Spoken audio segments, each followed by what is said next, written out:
Welcome everyone to Edge Moments, Big Leadership in Small Moments. I'm Gary Ryan and I'm going to be interviewing Rachael Robertson with you here today, and I'm really looking forward to this interview. Organisations That Matter is my organisation. In simple terms, I work in the space of enabling people to move beyond being good, whether that be individually, one-on-one with people, in teams or in organisations. Often people are very good at what they do, but there's a gap between their skill and talent potential and what they're actually achieving, and that's the space that I work in, which is why when I had connected, in fact, through LinkedIn with Rachael not all that long ago, and I saw her story, I said, I've got to interview Rachael because being in the Antarctic for 12 months and leading a team down there under such extreme conditions, Rachael must know a thing or two about moving beyond being good. So that's why we're here today. In terms of our time together, we've got this brief introduction because I am aware a number of you have never participated in a webinar before. We'll spend the vast majority of our time interviewing Rachael, and many of you have included questions in your registration, which has just been fantastic to enable me to create the interview structure that we'll be going through. If we've got some time at the end, we might have some time for some of you to open up your own mics and ask questions, but along the way still feel free to type them in anyway, and we'll spend a brief few minutes at the end doing a wrap-up. So you should have a little toolbar in the top right-hand corner of your screen. Please raise your hand if you have a question that you would like to ask, or you can type your question into the little text box. A number of you have already done that prior to the start of this webinar to let me know that you could hear us. Take notes and note down your lessons as if you're in a face-to-face environment so that you can capture all the lessons that Rachael has to share with us today. And once again, I am recording this interview, so it will be made available for you at the conclusion of the webinar within the next 24 hours. So, Rachael, welcome aboard. Thanks for coming along and thanks to agreeing to speak with us. My pleasure. Thanks for having me. Now, I thought we'd start with, what's the story behind your story? How on earth does someone end up leading an expedition for 12 months down in Antarctica? Yes, it's an interesting question. I answered an ad in a newspaper, believe it or not. People assume that I must have trained for years and years to be this expedition leader, and it must be like an athlete that, you know, it's something that I'd strive to do since I was a little girl, and it wasn't. It was I was just flicking through the careers section of a newspaper, and I actually saw the ad for a station leader in Antarctica, and what intrigued me was that they were recruiting for personal attributes rather than technical expertise. So they were looking for people with leadership ability, but more importantly, people with compassion and integrity and respect. And I thought, rather than, you didn't need to know a whole heap about Antarctica, and I thought, what a fascinating concept to actually employ people for the qualities that you want rather than the technical. And I thought it'd be great for people in customer service roles to recruit staff who had integrity, and then you can teach them the technical stuff. So I was intrigued about that, and I thought, I'm going to apply for this job because I want to find out what questions they're asking at the job interview so I can copy them and bring them back to my organisation. It was only once I'd applied for the job that I learnt that they don't have a job interview. It's actually a week-long, what I call a boot camp for a week in the Central Highlands of Tasmania, and they take the shortlisted applicants away for a week and put us through our paces for an entire week. So that's how I ended up there. But when they offered me the job, and I was umming and ahhing because I wasn't, passionate about the job at that stage, the reason I took the job was that I thought I would rather regret what I did than regret what I didn't do. And I honestly, I thought, what's the worst? The worst that can happen is that I get down there and I hate it and you can't come home ever. And I thought I'd rather do that than, head 50 years into the future and then look back at my life and think, what if I'd done that expedition? And I couldn't stand that thought of what if. So I thought I'd rather regret what I did than regret what I didn't do. So it was purely an opportunity that I saw, and I thought, yep, I'll have a go at this, and turned out to change my life, but it was absolutely an opportunity. So, again, at the start, you saw an ad that was focused 100% on attributes rather than technical skills, and you thought to yourself, you know what, I want to, because you hear about this, but you don't often, I mean, you sort of think it's an urban myth that organisations actually do that. You'd think that no one really recruits just for attributes. They all might say that, but in reality they want the technical skills. But you're saying no. In reality, this is how it was. But I did obviously have to prove myself through that week-long boot camp. Now I suspect there were times then where you started scratching the back of your head, wondering, is this right for me? It was, and they were actually looking for people with leadership experience and people management skills, and I guess they knew that you could learn the Antarctic specific stuff, so you could learn about the science program and you could learn about the Antarctic Treaty and you could learn about the history of Antarctica. What you can't learn are the qualities like empathy. And to put us through a week where we camped out and we worked from 8 in the morning to 11 at night, intense pressure layered on us, hour after hour, day after day, they get to see the real you. There's nowhere to hide. And I guess that's what they were looking for, to see, we'll put these people under intense personal stress and pressure and we'll just see how they cope. And there was a whole heap of wacky scenarios and things designed to test us, but it was purely to see how we coped. And for example, one of the scenarios was we were given 5 values, and they were things like loyalty and hard work, respect, integrity. We had to pick which one we thought was the most important and then convince everybody else that ours was the best. And straight away that hit me as, that's weird. You can't do that. You can't try and convince someone else that their value is wrong if they've held that value their entire life. So when it came my turn to do that, all I did was I stood up and I said, look, I think integrity is the most important, and this is why. And I just respectfully stated my case. And the penny dropped. I realised, that's what it was designed for. It was actually designed to see if you can state your case in a calm, empathetic, professional way and not tear down the other people, which some people did. Some of the other applicants took it as a competitive thing and desperately tried to convince other people that they were wrong. And I thought, now I get it. So it's a very comprehensive process. So it sounds like, Rachel, some people were using this boot camp as practice for Survivor. Some of them, the interesting thing I've come to learn was a lot of the people were looking at this job as an escape from, they were in a job or a situation that they didn't want to be in, so they thought, I'll apply for this job in Antarctica and it will be this big adventure and I'll get away from whatever situation I'm in. And it just doesn't work. It's not the kind of place you want to be to escape from, reality, because reality bites real hard down there. So, it was fascinating to see the different motivations for why people were there. For me, I went in with a fairly laid-back approach, and I thought if I'm the right person and if the interview panel after a week believe I have what it takes to lead in this environment, fantastic. But if I'm not, if they look and say, look, you're not right for this role, then so be it, because it's not the kind of place you want to be if you're not cut out for it. So it was a very comprehensive selection process. So Christina is very keen to know this whole topic of edge moments. Now, so we've got through the selection process. You're down in Antarctica. What are edge moments, and where did that term come from, Rachel? Yeah, edge moments are those defining moments that stay with you. So they're the moments you have with your colleagues or your boss that stay with you for a long time, and they could be positive, they could be negative. And I think if I ask you and ask everyone tuning in today to think of the best boss they ever had, or conversely, the worst boss they ever had, we tend to remember how they made us feel. We don't remember if they hit their targets and their KPIs, and we don't remember, strategic direction. We remember how they made us feel, and remember if they inspired us and made us feel great, or did they put us down and make us feel, that we weren't valuable. And I started to realise that it's actually the moments that are really, so that the innovation and the disruption and the alignment, all those big stuff, all those big words, they're really important and they're critical for business, but you're not going to get that, you're never going to get that happening unless you get the moments right. And the reason I call it edge moments is that it's the moments that happen around the edges.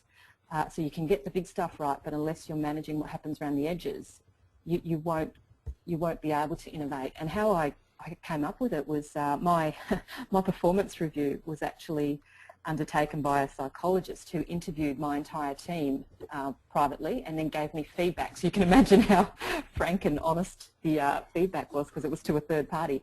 And she said to me, look, your guys overall found you really inspiring. And I was intrigued, and I said, well, what was inspiring? Was it, you know, we did have a plane crash throughout summer. I said, was it how I handled the plane crash? And she said, no. And I said, was it the fact I worked 16-hour days in summer? And she said, no. And I said, was it the fact I changed a lot of the policies so that we'd have more transparency? And she said, no. I thought, what was it? What did they say inspired them? And she said, one of the guys mentioned that his child had a school concert one day, and the next day you bumped into him and you said, oh, how was Lockie's school concert?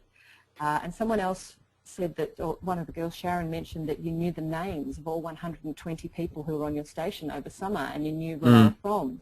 And they were from different nationalities, so some of the names were a bit tricky for an Australian like me to pronounce. And she said that they commented that you knew how to pronounce all of the names. And I'm thinking, really? And she said, and someone else mentioned that they were mopping the floor one day, and it was taking a long time, and you came through and put a few chairs on the table just to help them and you know, help them finish a bit quicker. And I'm like, really? That's what they mentioned? And you know, immediately I'm thinking, so I didn't have to work the 16-hour days, but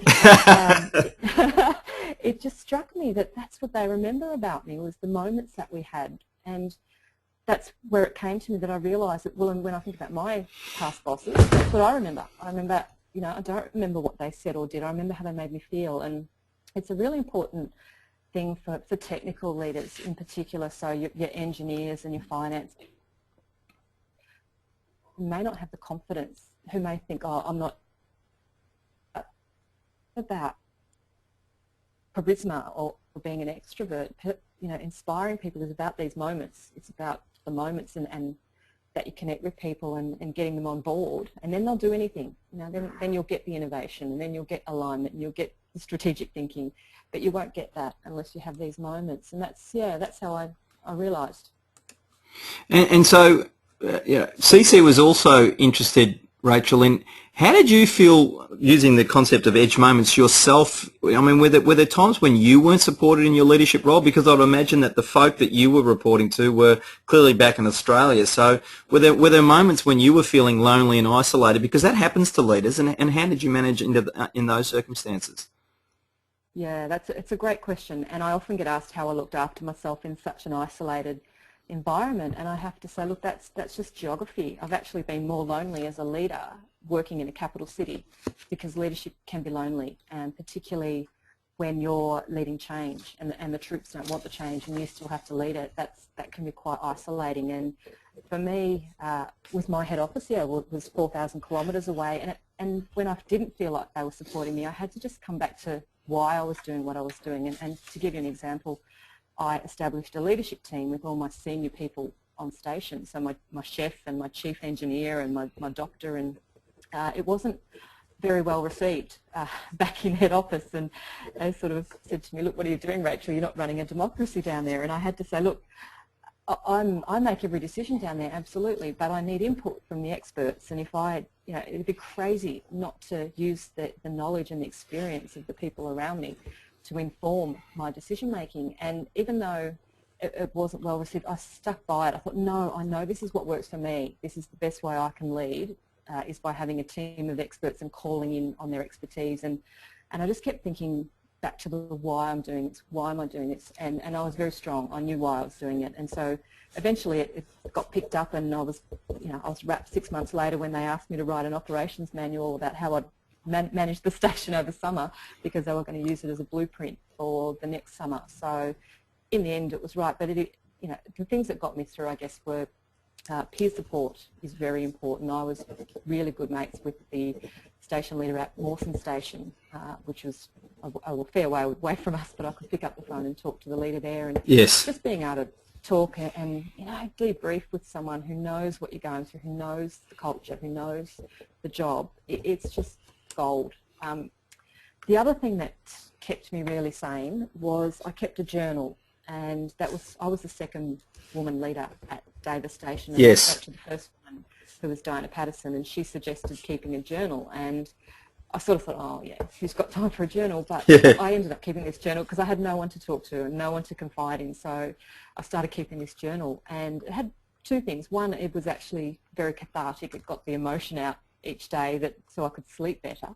And the second thing was it helped me reflect, and so I could work out what I was doing well and what I wasn't doing well, just by reflecting in this journal. And if I hadn't taken the time each day to reflect on my leadership, I don't think I could have done that. So it actually forced me to stand on a balcony and look down and watch myself and my team and work out what I wasn't doing so well and what I was doing well. Rachel, a lot of people hear about journaling and they think often from the work that I do that there is only one way to journal, and I encourage them to know that's not quite accurate. So what structure did you use for your journaling? Mine was totally random, and it was handwritten because I thought if I typed it, I'd probably sanitize it, and I'd correct the spelling and the grammar, and I know myself, and I know it just wouldn't be a stream of consciousness, and it absolutely was just a random.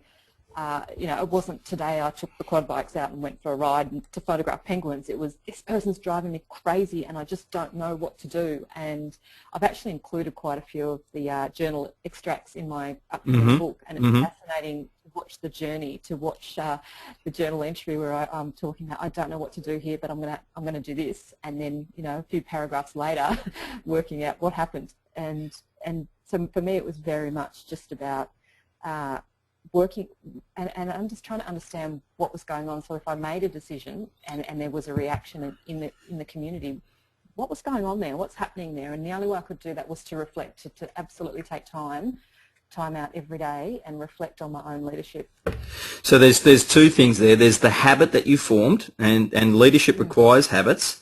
And there's the act of the habit of reflecting, of which you were using journaling, and as you described it, Rachel, it was a random journaling activity, but it was providing that opportunity to reflect so that you could make sense of what was going on. So for the folk out there listening in today, there are a couple of really key insights into leadership to help you get through the sometimes lonely experience of being a leader. And now, clearly down in the Antarctic, it's an extreme condition. What were the goal or the main goals? And Jason in particular was quite keen to learn about the main goals or the goal that you were working towards, Rachel, while you were down there. Yeah, it's a fascinating place, and it's a fascinating job that I had.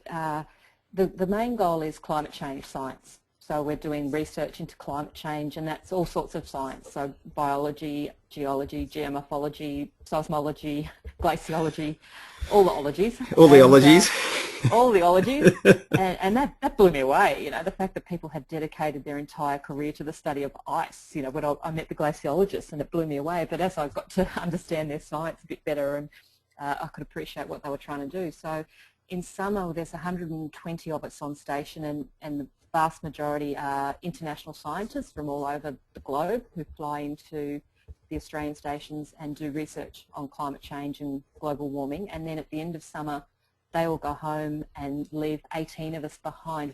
In that 18, we did have 2 scientists who stayed behind to do some upper atmospheric science work throughout winter, but the vast majority in winter, we're mainly there to keep the lights on and to keep the place running. And I've got to tell you, the environment is extreme, sure. I mean, minus 35 degrees is cold. 24 hours of darkness and 24 hours of daylight absolutely mess with you. And the environment itself was extreme, but far harder, way more difficult was the intense personal living. And anybody who's lived in remote areas like that, so even on mining sites or mining camps, or anyone who's lived in those environments, even tourist resorts, some of the islands where there's tourist areas and the staff live together, that's way more, for us, the interpersonal pressure of living on top of each other 24 hours a day for a year. That was way more difficult than the environment. We coped with the environment. And so I suppose that's what's really intrigued a lot of people, Rachel, is how, as a leader, by the way, folks, when Rachel's talking about summer and winter, summer was the start of November through to the start of February, and winter was pretty much the rest of the year. Is that accurate? Spot on. Yep, yeah. That's spot on. So winter's a long time. There's a long time between February and November. That's a long period of time to have fundamentally 18 of you. And as you say, having some pretty significant periods of just darkness. And we've got Christine's wants to know, did the extreme conditions bring out the extreme emotions from your team members? Absolutely, yeah. And how did you handle that? Question. And that's the thing. I mean, every issue I had, I've dealt with in any workplace. So they're the same issues you have in every workplace: the personality, conflict, the boredom, the people who work massive hours and people who don't. Every challenge I've had before in a different workplace. The difference in Antarctica is that I had to deal with it. I mean, in other workplaces, you might not jump into interpersonal conflict. You might just sort of think, oh, I'll deal with that on Monday, whereas I couldn't do that. As things arose, as issues arose, I had to deal with it. And the emotions are the same as in any workplace, but the difference is that it was like a microscope, and the fact that we couldn't go home each night to our family and friends, we couldn't go and play sport, we couldn't go to the football, all of the things that people do to keep themselves resilient, we couldn't do that, and we had to deal with it. And so probably one of the best things I learnt down there was that it was not my role as leader to sort out every interpersonal spat, and it took me a while to work that out, but I realised I couldn't cope. That's not my job, and there's no way I could do this for a year. So I developed a rule that I called, which was no triangles, and no triangles just meant I don't speak to you about him, or you don't speak to me about her.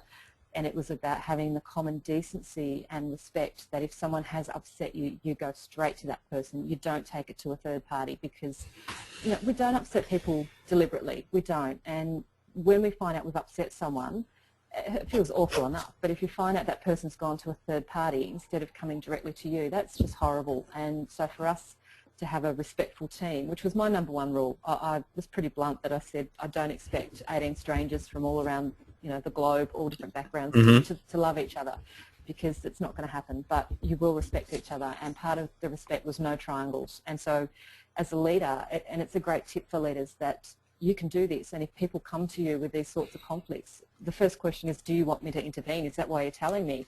And if the answer is no, I'm just telling you, well, then you have to say, well, okay, what did the person say when you spoke to them? No triangles.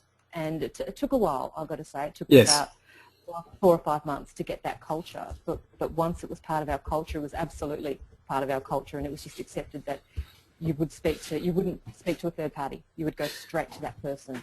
And it was a really powerful tool, tool that I used down there. So I'm really interested in you talking a little bit more in this no triangles, because I think it's really powerful, Rachel, and particularly, you've mentioned it takes 4 to 5 months for it to get embedded in an extreme environment like it is in Antarctica.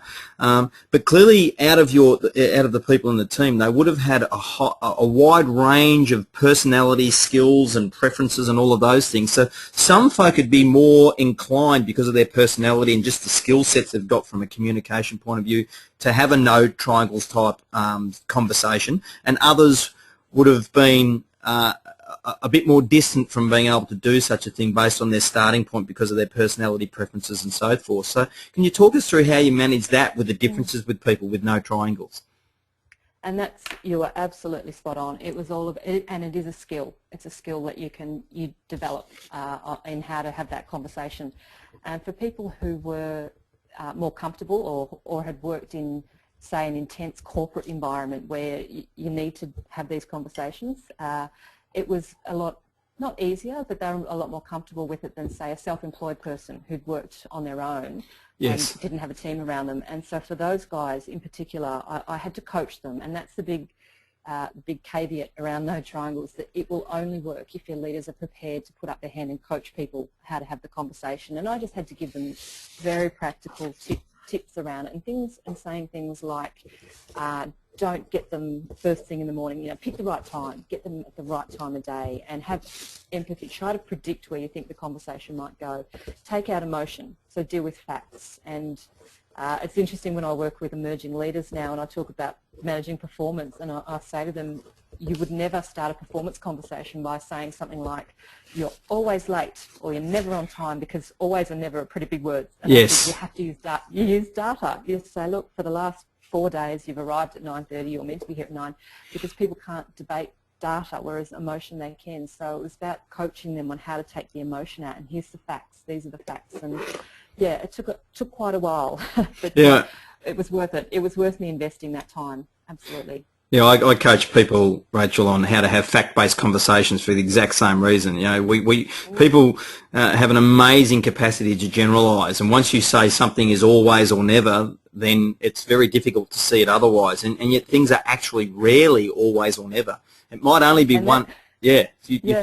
And that it's funny because I actually developed a thing that I call, which is my own. It was called a LADAR. It was a language radar, and it was based on a light radar. We had a science equipment down there called a LIDAR, which was a light radar. So I had this LADAR, which was my language radar, and it was words like everyone, no one, always, never. And so when one of my guys would come to me and say, oh, everyone thinks blah, blah, blah, yes. I'd push back and say, everyone. It was like this little ping on my radar going, everyone. And it would really? never everyone. When I'd say, oh, everyone, and they'd say, oh, no, it wasn't this person and that. Okay, so it's not everyone, it's you.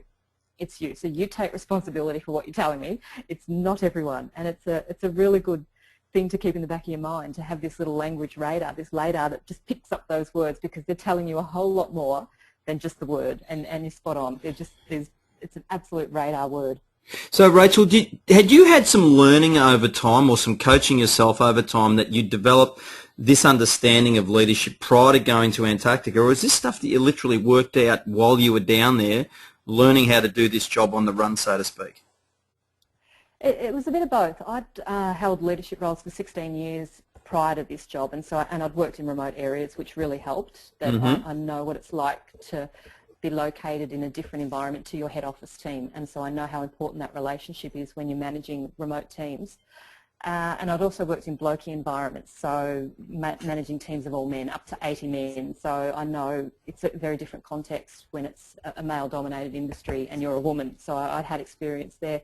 But equally, a lot of it I learned on the job, and most of what I learned was when I got stuff wrong. And one of the things I got wrong was it was a tiny issue about it was about playing music on the radio station. So whoever helps the chef each day in the kitchen gets to pick the music that's played on the radio station. And a couple of the Melbourne guys decided that when it was a Saturday or a Sunday or even a Friday night, they'd play football. They'd stream the AFL live. And then the Sydney and New South Wales and Queensland guys got on board and thought when the State of Origin was on, they'd stream that live. So rather than play music, they'd have sport. And this upset a few people. They came and saw me and said, Rachel, the rule is that they pick music, not sport. And I didn't know what to do. And the other people came and said, no, the rule is it's their choice. And I honestly didn't know what to do. So I canvassed all 17 people and asked them, what do you think? What do you think we should do? What should the rule be? And suddenly everyone's talking about it. It's all they'd talk about, and I couldn't work out why. I'm thinking, why is this such a big deal? And I realised, I had turned this into the biggest issue to hit Antarctica in 58 years of expedition and it was all me. And I'm writing in my journal saying, what is this? Why is this such a big issue? What am I missing? What had happened was me. And in the end, I had made the right decision, but I made it the wrong way. And there's, sometimes you are democratic and you collaborate and you get buy-in. Other times it's your job. You're paid to make these decisions. It's your job. Make the call, and that's what I should have done in this case. And then there's other situations where you just don't get involved. That learning only came to me in Antarctica, and so I don't regret it for a second because I learnt from it. But I wouldn't do it again. So now every time I have to make a decision like that, I sort of look at the risk and I think, oh, do I need to collaborate here, or is this my job? This is what I'm paid to do. And so yeah, it was partly what I knew, but also because I faced situations I've never faced before, like when we had a plane crash, for example, and I've never managed a plane crash, and so having to lead my team through that, the search and rescue in that area, was huge. And so that was a lot of that I learnt on the job. Yeah. And I think that's one of the big insights for all the leaders listening in here today is that there is no single one way to be a leader in terms of being autocratic or democratic. It's about the right way at the right time for the right reasons. And as you say, sometimes it's your job to actually make some of these calls, and you just got to step up to the plate and do it. And we're talking about extreme conditions and emotion just before. There was this thing that I've heard you briefly speak about called the Bacon Wars. You got to talk us through that, please. Oh, Gary, yeah, I didn't even know what was going on, and one of the plumbers came and saw me and said, we need to have a meeting to decide how to cook the bacon on Monday when the chef has the morning off. And I said, why? And he said, because the plumbers like it soft and the diesel mechanics like it crispy, and we want you to decide how it should be cooked. And it blew me away. I thought, I'm not stopping a $20 million science program to decide how to cook bacon. And I said, cook it, you're on a roster.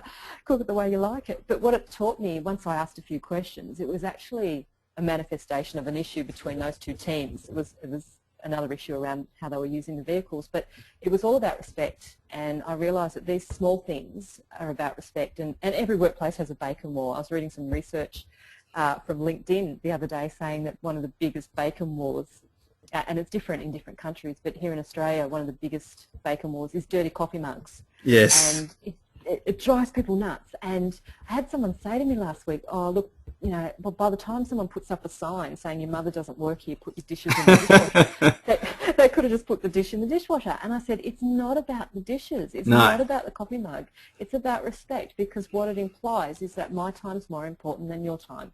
Yes. And whether that's, you know, often that's not what the person's thinking when they do it, but that's the implication and that's the perception. And I said, you've actually got to manage your bacon wars, because they're only small things, but if you ignore them, they get massive, and they're a deeper issue around respect. So yeah, the bacon wars was quite an extraordinary experience. I mean, that's you know, it's probably a similar sort of issue that is a bugbear for a lot of people, is timeliness to meetings and people's ability to get to meetings on time, as an example. And it's probably the same thing, that ultimately really that issue is not about the clock, it's actually about respect, and respect for time, as you've described with the bacon wars here. So that's a very... Because, and I think these lessons are really important, because I know some of the folk before the interview, Rachel, were asking questions. Well, how does what was happening in Antarctica relate back to the workplace here today? And I think we've been hearing some very clear examples about, well, it's not any different. It's just down there. You can't escape it. Which actually might be to our detriment back here, because we might put things off because we think, well, we can escape it. It's absolutely true. I was just reading research this morning that came out last week that actually said, it was with the Harvard Business Review, and they interviewed 14,000 people, and 50% of these 14,000 people had said that in the past week they had been disrespected. They'd felt disrespected at work. Someone had been rude or disrespectful. And I'm thinking 50% of 14,000, and that's just in the past week. So you look at the flow-on effect of that and how that affects morale and how it affects productivity. And that's the biggest issue, I think, today in Australian leadership, or even globally in leadership, that we need leaders who can inspire. And the way you inspire is you've got to manage these things. You've really got to deal with them. And sometimes it's not always getting involved. Like in the bacon war, I didn't get really involved in it. I just said, look, this is my decision. You know, you're on a roster. Once every 17 weeks, it's your turn to cook the bacon. Cook it the way you like it. So I'm not saying you get involved, but absolutely, and that is the thing in Antarctica, that every issue we faced was an issue I had come across before, but I had to deal with it, and I had to, you know, dig deep into my toolkit and think, what's the best way to deal with this? Because I had no sanctions, I had no rewards, and how do you keep people motivated when during the Antarctic winter, for example, and most jobs have an Antarctic winter. Most jobs have a period of time where work is just work. There's budget cuts mean that there's no big capital projects, and particularly in pharmaceuticals and construction and places like that where they have long lead times on projects. It might be 2 or 3 years, 4 years, 5 years, and how do you keep people motivated through that? And for me, you know, it's a couple of things, but one of the big things was finding a reason to celebrate, and the reason that's so important is it creates momentum. So even celebrating, and not having a party, but just saying thank you for when the server hadn't gone down for 100 days, or when we didn't have a power blackout for 50 days, just celebrating that and saying thanks. It builds momentum and it builds progress, and you feel like you're still moving forward, even though you might be in the middle of this project that just goes on for years and years. And that's what they talk about when they say inspiring leadership. That's what it means, to inspire people through those dull times. It's about finding those reasons to celebrate. And that's often the leader's job, is to be on the lookout for them so that you can celebrate them. And, you know, we're interested to know, cause for example, Chloe was interested to know, and Tony as well, in fact, who is a leader that you really respect, that's someone that inspired you, that not necessarily you would have necessarily modelled yourself upon, but someone that really stood out for you over time?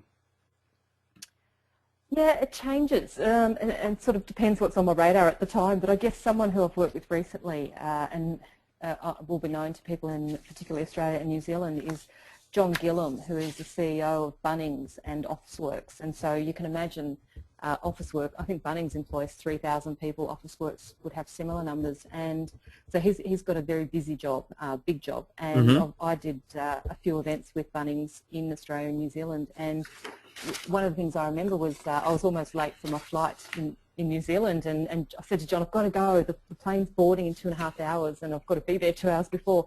And then I didn't see him again for another 6 months. And the first thing he said to me when he saw me was, oh, I see you caught the plane. You know, you managed to catch your plane. And I'm thinking, gee, how did you remember that? And then Yes. Another example was he actually sent me a handwritten thank you note in the mail. And this is a man who's, you know, got a multi-million-dollar business to run, thousands and thousands of employees and suppliers, and yet he took the time to write me a handwritten thank you note for the work I'd done. And I just, it's getting back to these moments, you know, these moments, and I remember that and remember how he made me feel.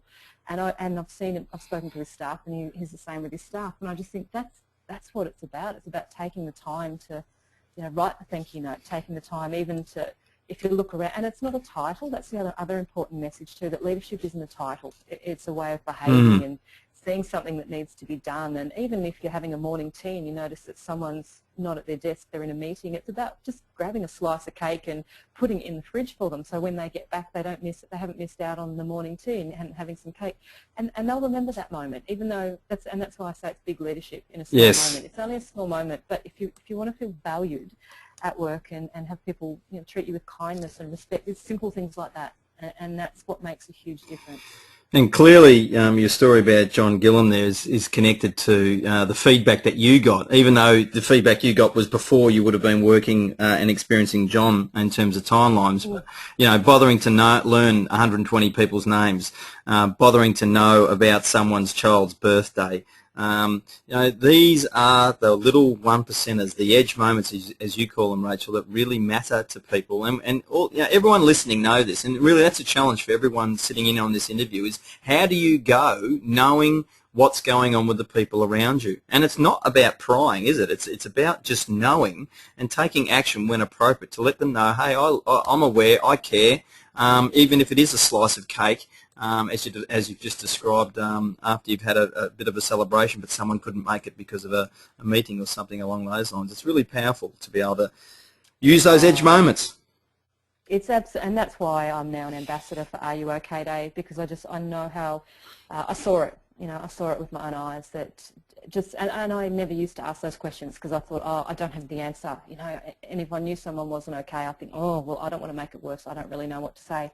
I've learnt that it's not about having the answer, it's about asking the question, and how important it is, and whether or not they reveal what's wrong is up to them, but the fact that one person at work has even noticed, you know, in the busyness of the day, that one person has cared enough to just come over and say, hey, how you going, are you okay, you don't seem yourself, it's huge. And it just means, you know, we do care. Even amongst this crazy busyness, we care and we notice, and we'll treat you like a human rather than just a resource, and it makes a massive difference to your culture. And if you want to get people inspired and get them to work, you know, and to put in their best effort, they have to feel like they're valued. Absolutely. Now, helping people feel valued also includes having some fun. I see you in a green dress here. There's a quick story behind that. That's our Bachelors and Spinsters Ball. Oh, the old B&S ball, okay. The old B&S ball, and it was fascinating because, of course, I had to be, you know, I had to go to all the social events, but it's a really important message for leaders, and I think for emerging leaders in particular, but also a lot of leaders who've been in these roles for a long time forget that you're under intense scrutiny when you're in a leadership position. You're being watched the whole time. You know, when you come in, when you go home, who you sit with for lunch, it's all being watched. And so for me at social events, I had to be dressed up and be part of the community, but I was also mindful of choosing a, you know, particularly for this one, a B&S ball, choosing a costume that was still quite conservative, but meant I was part of the team. But I know we've got some women tuned in today, so I have to point out for the girls in particular, that's not my green satin dress. I actually found it. I just couldn't stand hanging up, and any of them think, you know, pondering, why would this woman pack a green satin dress to go to Antarctica? And then wear it with steel cap boots. No, I didn't. I found it down there. But it does beg the question, doesn't it, that somebody at some stage did pack a 1980s bridesmaid dress to take to Antarctica. Well, I must admit, even some images I've seen over time of folk down in Antarctica, including some of the photos from Shackleton's time down there. It is a bit strange on one level to see a woman actually wearing a green satin dress, because I think I've seen some images of men actually on it. So I'm wondering if it happens to be the partner in this photo here who actually may have owned that dress.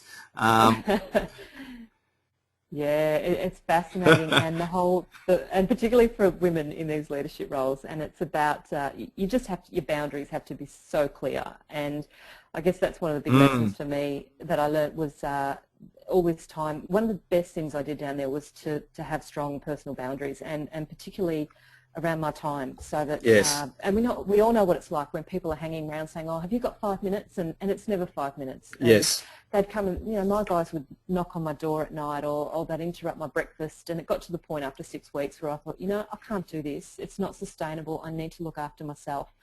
And so the next time it happened, I said, look, guys, this isn't urgent, and I need to have my breakfast. So how about I meet you in my office in 15 minutes, and we'll go through it there. And once I'd put the boundary there, they absolutely respected it. And I realised that all this time when I've worked in corporate roles and I was missing lunch and I was the first one in and the last one out, it was never my time management. It was actually my personal boundaries, and I needed to learn how to say, I'm not saying no, I'm saying not now. So Yes. no, I Yes. don't have 5 minutes now. I'll Yes. come back at 4 o'clock and you've got my undivided attention, but just not now. That's an edge moment for yourself too, I'd argue.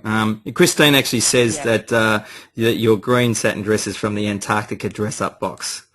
Thanks, It is, Christine. yes, it is. It is, absolutely. That's right, yeah. Now, well, I'm aware that we've probably overshot time a little bit, but I just want to see if anyone does have another question that we haven't addressed yet, a burning question that you'd just love us to give Rachel a chance to answer. So has anyone got one? You can either raise your hand or type your question in, something that for you we haven't given Rachel an opportunity to answer at this point in time. So I'll just give you a quick moment if you're madly typing away to get that in, and or just to quickly raise your hand. Chloe's interested in your favourite moment in Antarctica. Thanks, Chloe. Yeah, that's a great question. It'd have to be, well, there's probably two, but the one that stands out the most was photographing the Adelie penguins, and they actually make their nest out of pebbles, and I was just out there one day watching them, and one little fellow, he's putting his pebble on his nest, and as soon as he turned his back, his neighbour came in and stole the pebble and went and put it on his own nest. And Okay. this happened about 6 times before the first fellow worked out that his neighbour was stealing the pebbles off his nest. And that memory kept me resilient, and to this day. And resilience is a choice. Every one of us has a choice to focus on what we have rather than what we haven't got. And for me, that moment was about saying, this is what I've got. So rather than pine for my family and be homesick, it was about, okay, what I have got is the chance to see this extraordinary wildlife in its natural setting, and very few people get to have this chance. So focus on what you've got rather than what you haven't got, and that's the secret to resilience, in my opinion, is that choice that every single one of us makes every morning when we wake up. Wow. Now, I'm going to also ask you Ralph's question. Ralph says that he's actually commenced the job application process for a station leader only a few weeks ago. However, I discontinued when one question the application process asked of me was my experience in science projects, but I have none. How important would this particular selection criteria be in your opinion? So that might be very valuable for Ralph to hear your answer on that one. Yeah, and what I would say, Ralph, is what we sort of come full circle back to the first question, that the technical stuff is important, but it's less important than what they're looking for. What they're looking for is leadership qualities, so people who can negotiate, people who can manage conflict, people who can give feedback and performance conversations comfortably and with empathy. What I would suggest, I'm sure if you look into your own background, you will have projects that you've managed, whether they're science projects or not, it doesn't matter. It's the same principle of managing a project, so understanding what you're trying to do, the timelines, the budget, the communication, and you can answer that question. And if you get shortlisted for the phone interview, which is the second round, between now and then, just get on the web, and this is all I did. I knew nothing about Antarctic science projects. I just got on the website and read their science strategy, and that will tell you everything you need to know to get to the next round. And so I'd suggest if you've got the experience in managing people, that's what they're looking for, because you can learn the science stuff. You can't learn in a short period of time, you can't learn how to lead people and lead through tough times and lead through dull times.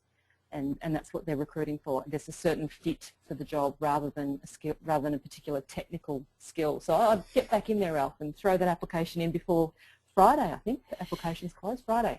There you go, Ralph. Go, Ralph, go. And Rachel, Kathy asks, how did you, Ralph says thanks, by the way, how did you handle cliquey groups as they developed? Yeah, and they do. And the psychologist actually said to me before I left that I should have a big table for meals rather than single tables, because cliques will develop and can be quite disruptive. And cliques still did form, even though that was one of the tools we had to try and minimise cliques. And it was all about this respect, and I kept coming back to it because that was the overarching theme from my team, that I don't care if you don't like, someone's got a hobby that you don't like, or this particular person's got a hobby that you love. Say someone like ballroom dancing, I would not tolerate somebody saying, oh, ballroom dancing's just stupid. That's disrespectful. So respect boundaries, respect time. If you're going to meet someone at a certain place, be there at that time. Respect opinions, respect differences. And so even though we did have cliques, we didn't have many issues, or didn't have any issues with it, because it was back to this respect. But that was built on a whole heap of things, like triangles and like managing the Bacon Wars. So it was a whole set of tools that put together constructed this culture of respect for each other. And even if we didn't love each other, we still respected each other. And so with the cliques, it was it was like, yep, okay, that's fine. They hang out together and they like each other, and they've got, usually it was something in common. Often it was movies. We had a little cinema, and often there were groups who like like James Bond movies or something, and they'd hang out together, and fine, that's cool. Respect that. And I think this leads us to, this will have to be our last question from the audience. Christine says, do you still keep in contact with the people that you led? And we were having a little chat about that issue prior to us getting started. So what would you say for Christine? Yeah, interesting, isn't it? And I assumed that we'd be mates forever after such an intense experience, but no, I keep in touch with half a dozen of them. There's another cohort that I'm connected to on LinkedIn or Facebook and could get in touch with, but there's another group that I haven't spoken to, and then some of them actually got off the ship in Hobart after we'd sailed home, 2 weeks sailing home, and got off the ship, grabbed their families and their bags, took off, and we've never heard from them ever again. And it's that whole experience that we were talking about, Gary, that you're a team at the time and you pull together, and we worked very well as a team, but once that was over, bang, we all went out, and we have different lives now, and some of us have got families and some of us have moved overseas, so we've changed. But yeah, it was fascinating for me to see that, because I kind of went in thinking that these people would be my mates for the rest of my life, and I learned that no. And just quickly on that the feedback I got from my performance review was that the psychologist said, look, they thought you were very inspiring, they thought you were decisive and a great leader, but the one criticism they had was that you weren't their friend. And she said, oh, you were friendly, but you weren't their friend. And I said, and that's cool, because I was never going to be. And that's the thing, as a leader, you have to have that arm's length relationship, and so you just got to cop that. That's leadership's a choice, and that's one of the choices that you make. Yeah, and actually Christine says, like when Richard Parker walked away from Pi without turning back, making a reference to the movie The Life of Pi recently. Thanks, Christine, that mate. And look, that's a really important insight for a lot of leaders, because if you think that you're going to be friends for life and that you might judge your leadership afterwards, when you discover that's actually not what happens, you might think that you're a failure as a leader. But as you said, it was about pulling together for the period of time when we were in the Antarctic, and then after that it's okay that different people go their different ways, and that doesn't mean that we hated each other or anything like that. It just means we're different and we've moved on and we're now doing different things, and that's cool. Now, talking about different things, we'd like to give everyone the opportunity to sign up for Rachel's newsletter, which is as simple as going to www.rachaelrobertson.com.au/subscribe. And if you subscribe, you'll get access to Rachel's new book, which I'll give you a chance to just quickly do a bit of spruiking about, Rachel, but you'll get 15% off the recommended retail price. So what are you calling the new book, if you've named it already, and when should people expect it to hit the shops? It's called Leading on the Edge, and it's exactly what we've talked about today in the webinar. So it's stories with business insight or a leadership insight. So a story and an insight based on my journals that I kept while I was in Antarctica, and we're offering 15% off now for people who just sign up for it. We don't take money now, and we won't get your credit card details or anything until the book comes out in September. But if you'd like to be notified when the book is available, then drop us a line and we'd be more than happy to whack you on the list of people, and we'll send out a note when the book's available. And in addition, as you can see here, Rachael does keynote speaking, and clearly you can hear with the way that Rachael has articulated herself throughout today's conversation that she'll be an awesome keynote speaker. In fact, I do know a number of people that in my network, Rachael, that when they found out I was interviewing you, they said, "Oh, she's fantastic. Make sure you learn about this story and learn about that story." So you've got huge raps from people. So those of you that are looking for some keynote speakers for conferences, etc., please be in contact with Rachael to engage her to come along and inspire your troops to be able to do some edge moments in the way that you do your leadership. I'd really like to thank you so much for your time. We have gone over time, and I know that you had said that you were up for that in the end to be able to do that. I appreciate everyone also staying online for a little bit longer than we had originally anticipated. There are a vast amount of opportunities for people to take some insights from what your experience was down in the Antarctic, especially the whole edge moments concept, that the little things, in other words, really do matter, and that a leader has to be aware of what those little things are. The personal space that you talked about just recently in our conversation is really, really critical, and I think some leaders really struggle with that and creating some boundaries. The no triangles, getting people to have conversations with the people that really matter rather than bringing someone else in and talking with the wrong person, in other words, and bothering to teach and coach people the skills, Rachael, that you said to be able to have those conversations is absolutely critical. So once again, I'd like to thank you for sharing that information with us. So some brief information for those of you that are really interested in developing your own skills. There's one of my programs called Yes for Success, which is based on my Plan for Personal Success program.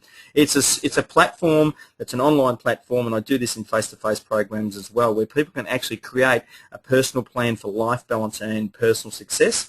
And as you can see in this illustration here, there are some 6 critical elements to creating success to help you to move from where you are in your present to the future. And if you don't have those 6 critical elements and be working on them in some fashion, and when I talk about life balance, I teach people life balance is to be judged over a year, not a month, not a week, not a day.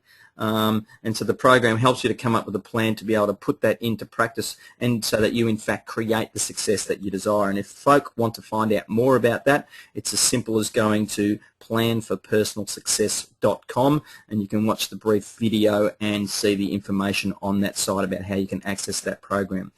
You have now all of my details in front of you, and if for some reason you lose Rachael's details and you would like to get in contact with her, please make sure that you send me an email or contact me on Facebook through the Organisations That Matter or Yes for Success Facebook pages, or through my blog at GaryRyans.com, and I will pass your question or comment on to Rachael. A number of you are passing through your thanks and appreciation to Rachael for her time. Absolutely, I pass that on too. We really appreciate your time as well, everyone. Any final comments, Rachael, that you'd like to pass on to everyone?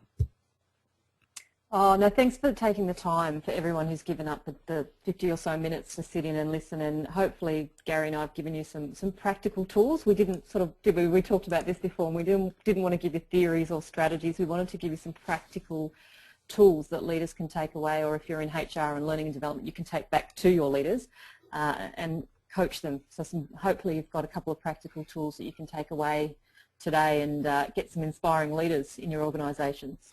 Well, Jason, who I do know is a business owner in the finance sector, says that he'd like to thank us both, and he really enjoyed it, and he will be much more aware now of how he cooks bacon going into the future.